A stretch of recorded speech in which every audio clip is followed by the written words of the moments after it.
Howard Schultz, CEO of Starbucks, is possibly planning on running as an independent. Now you may be going, huh? His reasoning is the left has gone too far left and the right has gone too far right, which is a pretty generic BS, typical political statement that a lot of independents make. By the way, it's not really true. In fact, the Republican Party's actually gone more left.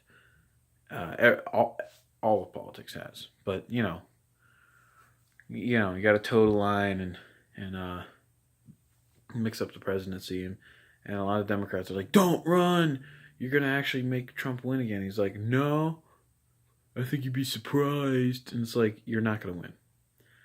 It's kind of funny that a leftist, a clear cut Democrat, clear cut leftist, clear cut socialist, probably in a lot of ways. I mean, he owns a business, but Starbucks has always had very far left policies. I mean, they when they had the whole accusal of being racist, they immediately caved, even though the evidence was on their side, and they probably would have been fine. And they reshaped their company policy. I mean, you remember that controversy? Was it last year or was it 2017? No, it was last year. So it's a total waste of time. He shouldn't do it, but he's going to do it anyway. And fine, let him. I don't think he's decided yet, but he probably will. If unless the Democrats get to him and say, "Hey, for real though, we'll pay you millions of dollars. Please don't do this."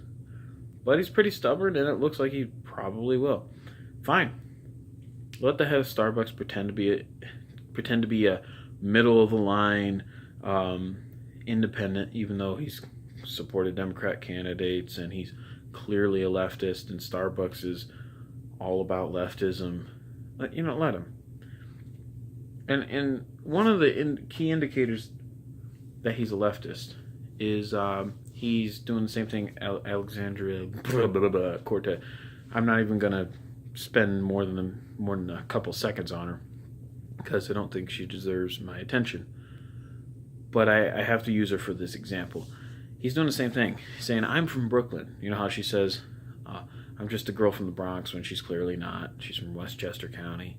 I mean, she's born in the Bronx, but she's raised in a rich household, not a middle class, but way up there. He was raised the same way. He was born in Brooklyn, but he moved out when he was very young. Says he's self-made. He's not self-made. He is. Excuse me. Starbucks is definitely his brainchild, but he already had money going into it. It's not like he was poor and begging on the streets. Not the case. And so he's going to try this crap, and people are going to say, "Hey, you're unauthentic." And fine, go ahead. Do your worst, Howard. By all means, please, go ahead, run, and make my day. As Clint Eastwood says, "Go ahead and make my day."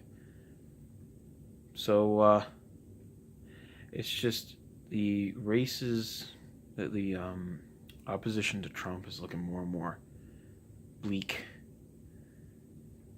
and I'm much more certain than I used to be that he's going to get reelected. So that's that.